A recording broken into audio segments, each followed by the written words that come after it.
Hello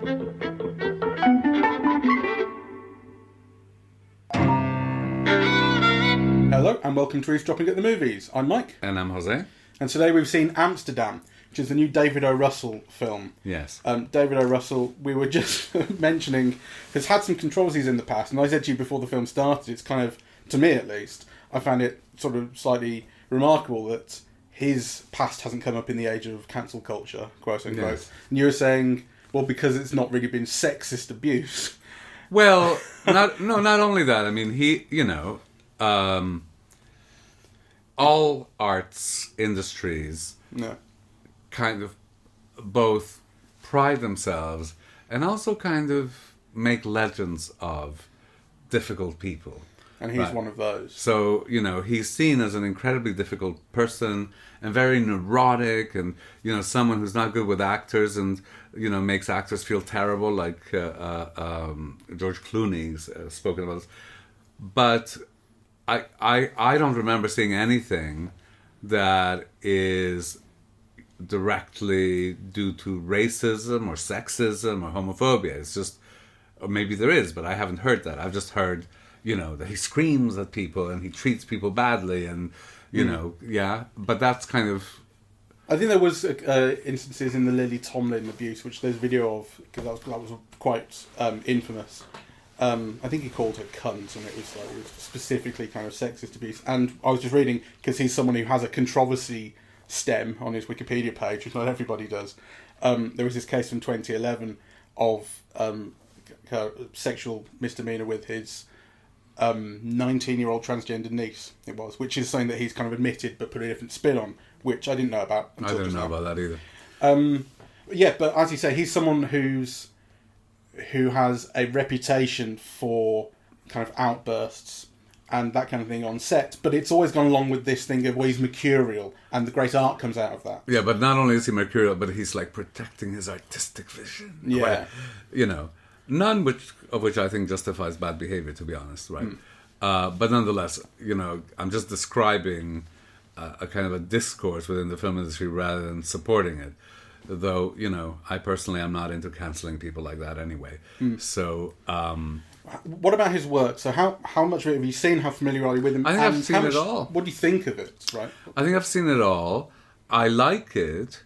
I haven't thought about it much. Yeah.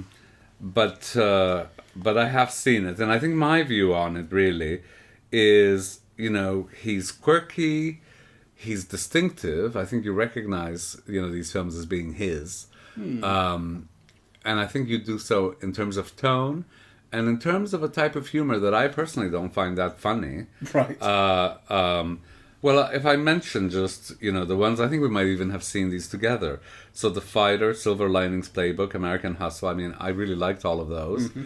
I just don't remember The Fighter all that well. I remember Silver Linings Playbook probably the best. I think it's the one I've liked the most. I wasn't crazy on American Hustle, as you know. I found it quite boring. It's fair to say that all three of those films were really, really big hits. Yeah. This has not been, which I was kind of surprised to read just now, although it definitely makes sense. So this cost some $80 to $90 million, and it's made like 13, it said?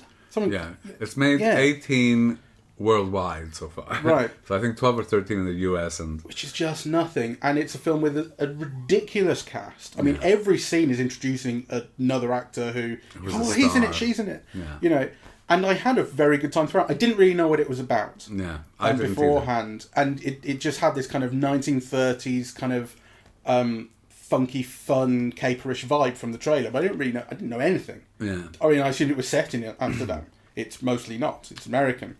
The Amsterdam in the story comes from where these three main characters, these friends, spend... Are free. Yeah, it's where they spend a lot of their time after the war, and they're able to be free.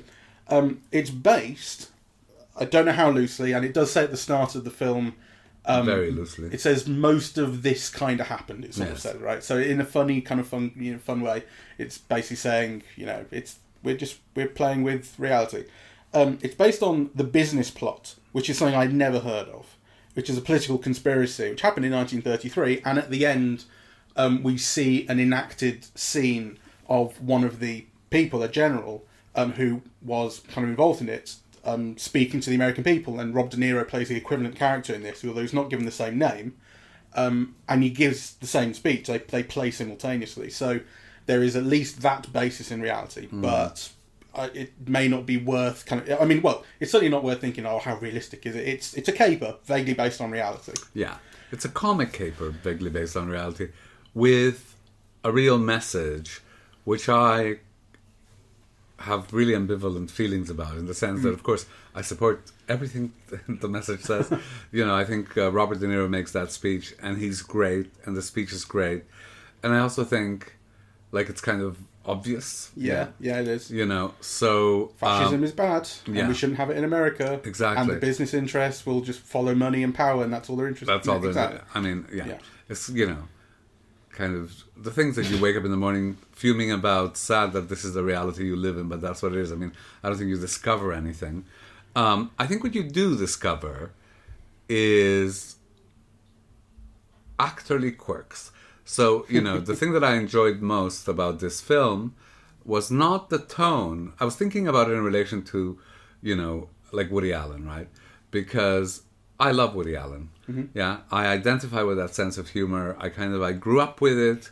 I grew up in Montreal. I'm not Jewish, but I absorbed that type of humor. It speaks to me, right? And I think it's genuinely witty and funny. And this kind of humor, it's kind of slides past me. I mean, I get it, but I don't respond to it. Yeah, I respond to it a little bit, right? So it's not, the tone or the type of humor that kind of draws my attention. It really is the actors, yeah. And you see them kind of, trying something. I mean, I don't like Christian Bale. I always at best admire him, because he's incredibly good, But again, he's one of those stars I don't personally warm to very much. But he's wonderful in this, I think. Yeah, absolutely. And it's the most fun I've had watching him in ages. Yes. And I don't think he has ever really got enough credit for how good a comic actor he is. And he is here. And I don't want to kind of leave people on the thing, say it's a joke a minute, laugh out loud thing. It is about setting a comic tone, generally speaking. It's about chuckle rather than a laugh. Yeah, and I'm noticing the silliness of... So there's a bit in the film, I laugh more than you. And I think I was in its vibe much more. There's a bit where... they kind of escaped from the sort of event they're involved in at the start of the film, and he's gone to his wife's house, and he's kind of been separated from his wife, and she's keeping him at arm's length, and he's hoping to win her back. And he goes to see her, and he's in a state. He always looks kind of crazy anyway. I like his hair in this film, and he's got this back brace on, so he's always kind of stooped and in a funny old shape. And she comes around, she sees him, and he'd stood at this kind of funny angle going, hey, oh, it's me. And I pissed myself. I was the only person in the cinema I laughed at that, but I thought it was really funny. Because it's just, he just holds himself and looks this way. And I guess, you could say that half of what I found so appealing and charming about him in this film is his look. I mean, I think his look is fantastic, and the hair and makeup that's been done to help present him is, I think, of great importance to what is likeable about him. But he just sells everything about his character so beautifully and so charmingly. I think it's interesting, because actually I think he's an actor who lacks charm. I think he can play charm, and he does here, but who lacks it, right? And in a way that's his strength, because he's not someone who's eager to please, right? Or who's eager to bring you on side, right? Which I think is what a lot of what charm is about, right? So I think he's playing it, and he kind of lacks it. And I think an actor who would be more naturally charming, like Brad Pitt or something, might have made a bigger success of this than, Christian Bale being maybe better. That may be the case, but I sort of fancy saying that they would be less suited to it. I think the quirkiness that you mentioned is kind of something that O. Russell's work does have in common throughout. He represents very nicely, and he's quite self-effacing. Yes, and I love him in it. Yeah, but I think the value of the film for me lies in actually discovering those things about actors. So, for example, I love seeing Margot Robbie in this. You know, I think she's warm and she's open and she's incredibly beautiful and funny, right? And she does pratfalls and she's wonderful to see. Also, I loved Andrea Riseborough or Risborough. I don't know. Yeah, I think it might be Risborough, but she's cool and beautiful and viperly, right? Like again, wonderful. I think, and it has some of my favorite actors, Michael Shannon, who really doesn't get to do much. But it's always a pleasure when he pops up. Yeah. And what is it? Anya Taylor-Joy. Yeah. I mean, whom I loved in that chess television show. And I loved her. I think it was in Emma, the Austen thing. Right. And again, she's very good in this. So Taylor Swift was a bit of a washout, but she's not bad. I actually thought she was very good. Yeah. And I think, it's doing a bit of a, and this is a spoiler, it's doing a bit of a Psycho thing where she's dead within 10 minutes. But she had been very convincing and played with the rest. She's playing with at least one actor who is of, much greater sort of experience and quality than her, in Christian Bale, and John David Washington, who is his friend and one of the other main characters. We've not seen a lot of him, but we have seen enough of him, I think, to start forming an opinion that I think he's a bit bland, typically. And there's not a lot in this film that gives me reason to reevaluate that opinion. It's true. But I do like him. And I think there's chemistry. I also think there's chemistry between Mike Myers and Michael Shannon. They form a little bit of a double act, and it's surprising how well it works. Yeah, and I love seeing Zoe Saldana as well. She was wonderful. Rami Malek as well. Yeah, and Rami Malek was wonderful. I mean, that is the movie. So if you like those actors, and if you love watching actors be loose and try things and kind of experiment, and this is a wonderful film to just kind of look at. I think it's a film that tries for substance and fails. Yeah. It's very simple substance, as you said. Yeah. And I really agree with that. And like you, I kind of think, I agree with the messaging, the politics, and all that kind of stuff, but it's fairly bland. Yeah. It's interesting. I would be interested to actually read about the real business plot and see what the reality of what it's based on, because it's interesting. Basically, the idea of the plot that is uncovered in Amsterdam is that business interests are seeking to put this general, who is highly respected, in charge of the USA as a dictator. And this is in 1933, same time as Hitler rises to power, and the film is explicit about a kind of connection. These people have interest in Germany as well. So that's fascinating to hear about. Yeah. And also has relevance of thinking about the attempted coup of January 6th a couple of years ago. I think that was probably the impetus for making it, that it spoke to that and showed a history of that, as well as a history of populace riling of people to get them to fight a war and then cutting them loose without any kind of help or benefit as soon as the war is over. Right, I mean, Yeah, the use of veterans in particular as kind of stooges. Yes. And that's also something that is, particularly in the US, of great kind of resonance, I think, because the veterans are given a really rough ride in America, and they're not taken care of at all. And that's something that, particularly I think since the Vietnam War, because there was conscription involved in the Vietnam War. So there's an added layer there of, I didn't choose to do this, and now you're treating me like shit after. Yeah. So there's a long kind of history of all those homeless people begging with one arm, after the Vietnam War, and of course you see antecedents here, in the First World War. Yeah. So also coming out as drug addicts or limbless and drug addicted.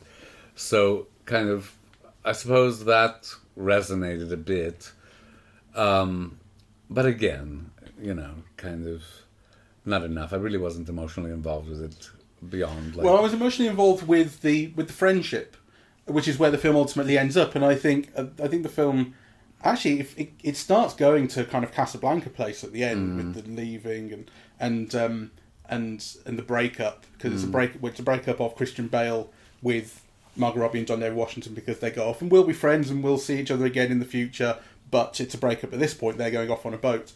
And in the greater context of impending kind of fascist world, which obviously Casablanca is said. I think even the titles, it feels like Casablanca is the place and Amsterdam is the place, and there's some. It feels like it is in just the most vague way building upon or referring to Casablanca. Sure. There, I found it really beautiful at the end, and I was moved when they left. And yeah, I wasn't. I mean, I wanted to be, because I think there is, there's a theme that could be worth exploring and could get you emotionally involved.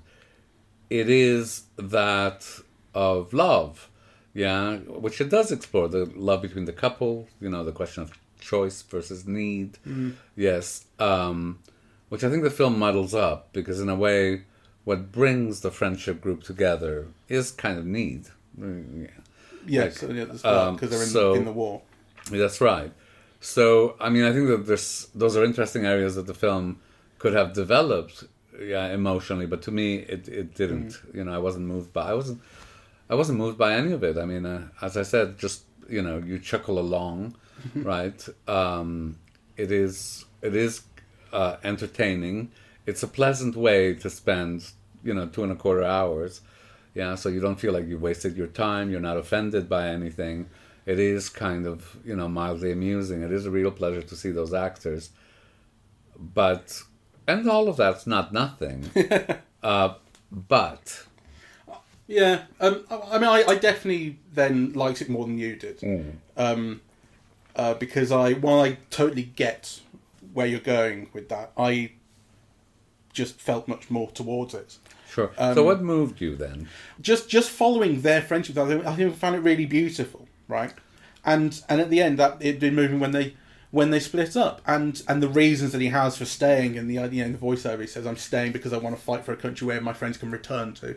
But I thought that was a muck up as well. That ending, actually, yes, because it gives a kind. Well, the implication is that the other the black guy didn't stay, to also fight for the country he believes in. Right. Whereas, of course, the reality, which I think the film could have underlined better, I mean, I suppose it's implicit, but is it implicit? I'm not sure. It's very different for a white man to be with a black woman in New York. Yeah. Yeah. Than for a black man to be with a white woman in New York in 1930. Yeah. So, the film is basically saying they have to leave for their own safety. I mean, I think it's explicit about that. I know, but then it kind of feels off that what you see is this new interracial couple. Yeah, that actually stays. Yeah, Christian Bale. And that's given a moral weight to staying. Yeah, that the staying is a moral decision to fight for a better future. I mean, Yeah, I get that. So the other thing that moved me was just before then, when they've foiled this plot, basically, and it's all kicking off, and Margot Robbie's brother, which is the Rami Malek character, has been revealed to have been part of this plot and wanting this kind of great new racist world where we can sterilise all the black people and be Nazis, basically, like the symbol is a Nazi symbol and all this. And it's all going to get very nasty. But what happens is Margot Robbie declares her love for John David Washington and kisses him, and then it starts off this voiceover by Christian Bale talking about this is how you win, it's love. You have love. And yes, I like that too. Yeah, I mean, I think that there's also room to say that is on the simple, boring, banal side, but I found it moving and genuine. I just wish it had been dramatized rather than told in voiceover, because, I did like that line where he says that, something like kindness has to be fought for, right? You just can't stand back when, kind of cruelty, wins or something, that kindness has to be fought for. And that was another way of kind of talking about love, And I like that it focused on kindness rather than love, which seems more amorphous and can be so many different types of things, right? So I liked all of that, but at the same time I did wish, why not dramatize this better? Why not show this better? I mean, we're being told this. And actually, you also see it in what people do, but it's not highlighted. And I think there should be more conflicting emotions about those choices, right, than you see. So, it's not... I think the story wasn't well told. I think it's an overwritten film. So the credit comes up at the end, written and directed by David O. Russell, and you do, I think, feel that another set of eyes on the script kind of thing might have kind of strained it, because it feels a little bit lost in its own plot. I mean, the plot is convoluted. We're talking about it's a flop, and I was saying I can understand why, and I think that is one of the reasons why. I think 2.25 hour runtime will turn people off. I think the convolutions of the plot would turn people off. I think probably they don't have an amazing idea of how to market it, because certainly from the advertising, we didn't have a great idea of what it was. Although it certainly didn't turn us off, but it didn't explain what it was. I can kind of understand where that's all sort of falling down. And then the fact that the plot... It's fun to have this caperish plot full of detail and these three people getting kind of dumped in the middle of it and trying to figure their way through that. It feels... I was thinking about The Big Lebowski a lot as well, because that definitely has a feel of kind of some chumps working their way through. They're not quite chumps in this. But that was laugh-out funny and incredibly charming. It felt loose, but it wasn't. Yeah. And actually, it had rhythm and it had pace. And the thing about this narrative is that it doesn't. So there's never a sense of rhythm to the thing. Where a scene might be more extended, and then it kind of picks up, and then it kind of, like...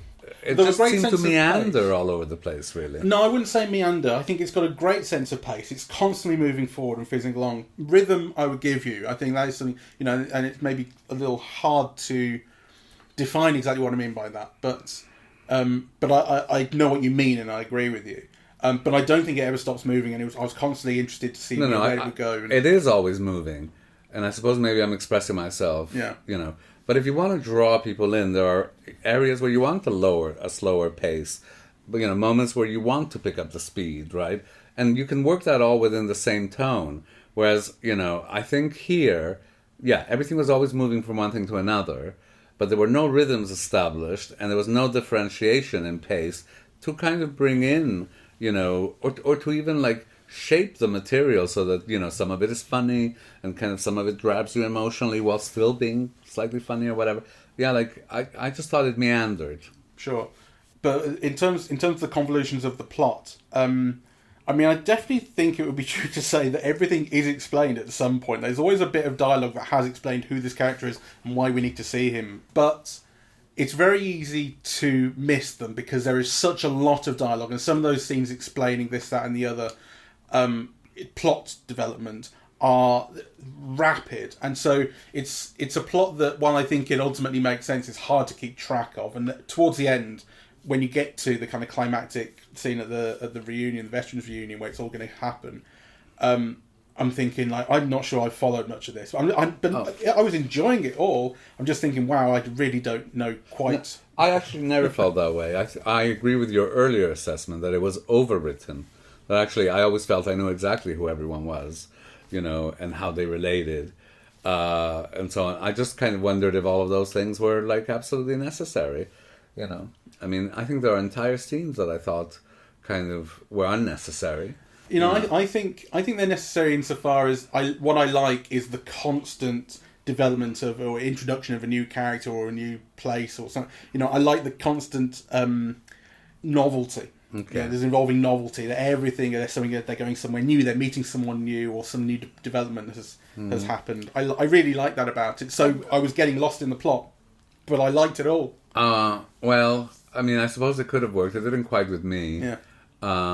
Also, I didn't think any of the jokes were funny enough. Well, yeah, they were mildly funny, but they weren't. You're a big funny. Laugher, and you weren't very much in this, and I found it much more funny than you did. I laughed. Yeah, you laughed, but it's I didn't feel it was driving you crazy with laughter either. No, but then I didn't know whether it was supposed to. I think it is this kind of general comic tone. I didn't know, I don't think, that it was supposed to be a comedy. I didn't know anything. I didn't either.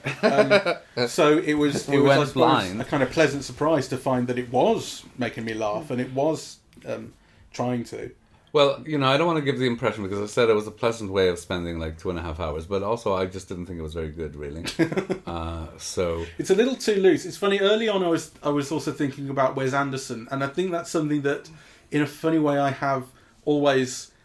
I think it's because of I Heart Huckabees, and I think it's, I don't remember I Heart Huckabees all that well, but I think it's because it's called I Heart Huckabees and it's got Jason Schwartzman and it is a bit kind of fun and existential. I was always like, is that a Wes Anderson film? And of course it's not. And so so it's always something that's just like and no one else should agree with this. It's just something that's always been in the back of my mind. It's like, oh, Wes Anderson is somehow connected to David O. Russell. No, but I think with Wes Anderson you get this feeling that he's like so kind and gentle and you know, like his films are like a little pillows of love, really.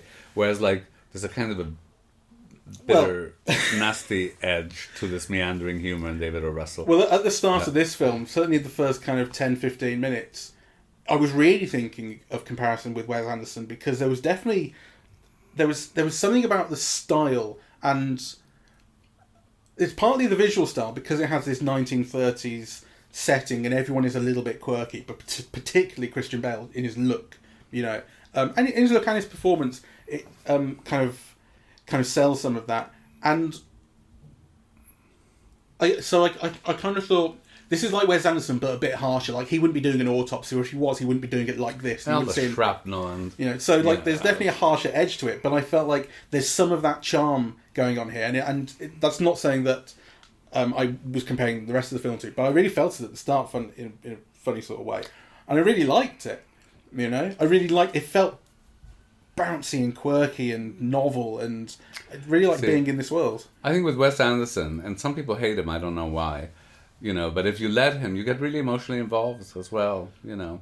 And it's extremely stylized, yeah, in a way that this doesn't go far enough, you know. So I think in his last film, where you have, what's his name, you know, who was in the Luca Guadagnino film, Teen Heartthrob, who was in Dune, and that twink. Yes, what's his name?